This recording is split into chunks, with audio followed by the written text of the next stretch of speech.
Magandang araw sa inyong lahat. Ako ang inyong tagapagsalaysay at ngayon ay sasamahan ko kayo sa isang napakagandang kwento. Kami ang ika-4 na grupo at sabay-sabay nating panoorin ang isang pabulang puno ng aral tungkol sa katapatan, pagtitiwala at tunay na lakas. Ang kwentong Ang Soro at ang Pagod na Kabayo. Halina't umupo, magpahinga at samahan ninyo akong tuklasin ang kanilang kwento. Sa gitna ng isang malawak at luntiang kagubatan, may isang kabayong nagngangalang Hako. Araw-araw bitbit niya ang mabibigat na troso mula sa bundok hanggang sa baryo. Sa bawat yapak niya sa lupa, naririnig ang pagod niyang buntong hininga. Ngunit sa kabila ng hirap, hindi siya kailanman nagreklamo. Isang hapon habang nagpapahinga siya sa ilalim ng punong mangga, dumapo sa itaas ang isang maliit na ibong maya na may dalang magandang awitin. Hako, kaibigan, araw-araw kitang nakikita rito. Halos hindi ka na humihinto sa trabaho. Hindi mo man lang ba binibigyan ng pahinga ang sarili mo?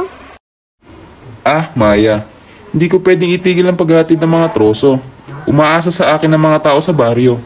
Kung ako'y titigil, baka sila'y mawalan ng apoy o tulugan. Ngunit, kahit ang pinakamalakas na pakpak ay kailangan magpahinga paminsan-minsan. Ang sobrang trabaho, kapag di na kayang tiisin, ay nagiging dahilan ng pagbagsak. Habang sila ay nag-uusap, isang tusong nilalang ang lumapit. Si Soro na may ngiting puno ng panlilinlang. Sa kanyang isip, magandang pagkakataon ito para sa sariling kapakinabangan. Aba, kabayo, napakasipag mo naman. Pero ano mo bang may mas madali kang paraan para maging malakas? Hindi mo na kailangan pagurin ang sarili mo araw-araw. Ano naman yon, Soro? Hindi ko kayang pabayaan ang aking tungkulin. Sa dulo ng ilog, may mahiwagang damo. Kapag kinain mo yon, hindi ka na mapapagod kailanman. Magiging pinakamalakas na hayop sa kagubatan ka. Napaisip si Hako. Gusto niyang tumulong sa mga tao pero hindi rin niya maitatangging siya'y sobrang pagod. Nang magyaya si Soro, pumayag siyang sumama. Sa kanilang paglalakad, nakita sila ni Aso, ang tapat na kaibigan ng kabayo. Hako, saan ka pupunta? At bakit mo kasama si Soro? Alam mo naman na tuso yan, hindi ba? Papahinga lang kami sandali, Aso. Sinabi niyang may mahiwagang damo na makakatulong sa akin. Hindi ko na kaya ang araw-araw na pagod. Kaibigan, ang ginhawang madaling makuha ay madalas may kapalit. Baka patibong lang iyan. Ang tunay na lakas ay galing sa puso, hindi sa pandaraya. Ngunit hindi nakinig si Hako. Sumama pa rin siya sa Soro hanggang sa narating nila ang dulo ng ilog.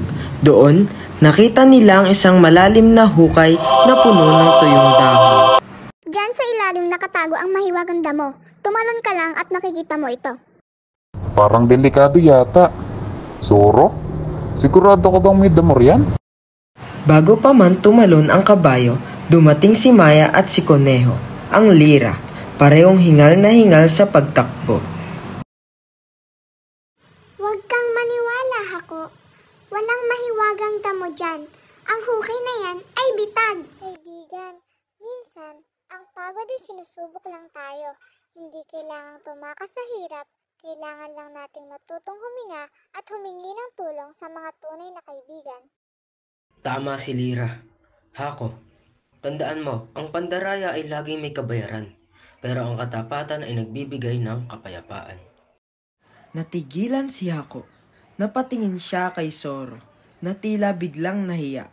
Ang mga mata ni Soro ay nagbago mula sa panlilinlang tungo sa pagsisisi. Pasensya ka na, Hako. Nais ko lang sanang patunayan na mas matalino ako. Pero ngayon nakikita kong mali ako. Ang tuso ko ay halos nagdulot ng kapahamakan. Di pa huli ang lahat, Soro.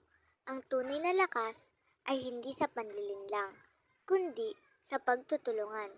Maaari ka pa ring magbago. Sige, Soro. Tutulungan pa rin kita. Basta ipangako mo, hindi ka naman dilinlang sa iba. Ipangako ko, Hako. Sa pagkakataong ito, gusto kong maging totoo. Ang hirap ay nagiging magaan kapag may kasama kang mga tapat na kaibigan. At ang pagod ay nawawala kapag ang ginagawa mo ay may kabutihan sa puso. Ang tiwala ay kailangang alagaan dahil sa oras na mawala ito, mahirap nang ibalik. Ngayon alam ko na mas masarap palang magtrabaho ng tapat kaysa mandaya ng panandalian. At ako naman ay natutong hindi lahat ng tulong ay dapat tanggapin agad. Dapat mo nang alamin kung ito ay totoo o patibong. At dyan, nagtatapos ang ating napakagandang kwento tungkol sa Zorro at ang pagod na kabayo. Tunay ngang ang kabutihan, pagtitiwala at katapatan ay nagdudulot ng pagkakaibigan at kapayapaan. Ako po muli ang inyong tagapagsalaysay sa araw na ito. Kasama ang ika-4 na grupo, kami nagpapasalamat sa inyong pakikinig at panonood. Hanggang sa muli nating pagkikita.